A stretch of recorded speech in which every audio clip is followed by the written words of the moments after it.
ददातीह उभे सुकृत दुष्कृते तस्माद्योगाय युज्यस्व యోగ కర్మసు కౌశలం. వివేకముతో ఈ ఫలాసక్తి రహిత కర్మశాస్త్రమును ఆచరణలో పెట్టినవాడు ఈ జన్మలోనే పుణ్యపాపములను రెండింటినీ త్యజించును. కాబట్టి నైపుణ్యంతో పనిచేయటం అనే యోగాభ్యాసం చేయుము. తరచుగా కర్మయోగ శాస్త్రం విన్న పిదప జనులు ఒక సందేహం వ్యక్తం చేస్తారు. ఫలితాలపై ఆసక్తి మమకారం వదిలేస్తే వారి కార్యనిర్వహణ శక్తి తరిగిపోదా అని. స్వార్థ ప్రయోజనాలను విడిచి పనిచేస్తే మన పనిలోని నాణ్యత ఏమాత్రం తగ్గదని, పైగా మన నైపుణ్యత ఇంకా పెరుగుతుందని శ్రీకృష్ణుడు అంటున్నాడు.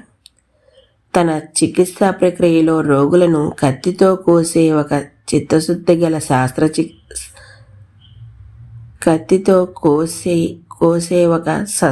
చిత్తశుద్ధి గల శస్త్రచికిత్సా వైద్యుడిని ఉదాహరణగా పరిశీలిద్దాం.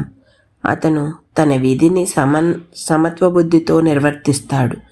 రోగి బ్రతికినా లేదా ఒకవేళ మరణించినా అతను చెలించడు. ఎందుకంటే అతను తన ధర్మాన్ని నిస్వార్థంగా తన శక్తి మేర ఫలితంపై మమకారం లేకుండా చేస్తున్నాడు.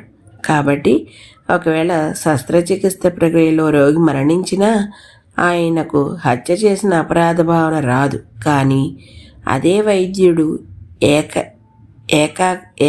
వైద్యుడి ఏకైక బిడ్డకి శస్త్రచికిత్స చేయవలసి వస్తే అతనికి ఆ పని చేసే ధైర్యం ఉండదు. ఫలితంపై ఉన్న మమకారం వల్ల శస్త్రచికిత్స సరిగ్గా చేయలేనేమో అని భయం ఉంటుంది. కాబట్టి వేరొక వైద్యుడిని ఆశ్రయిస్తాడు.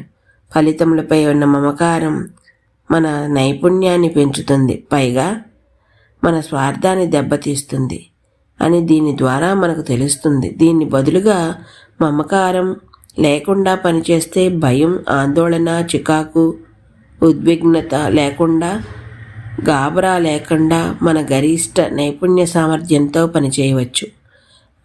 అదేవిధంగా అర్జునుడు స్వంత ఉదాహరణ కూడా ఫలితముపై మమకారం విడిచిపెడితే అది తన సామర్థ్యం మీద ప్రతికూల ప్రభావం ఏమీ చూపదని తేటపరచుచున్నది.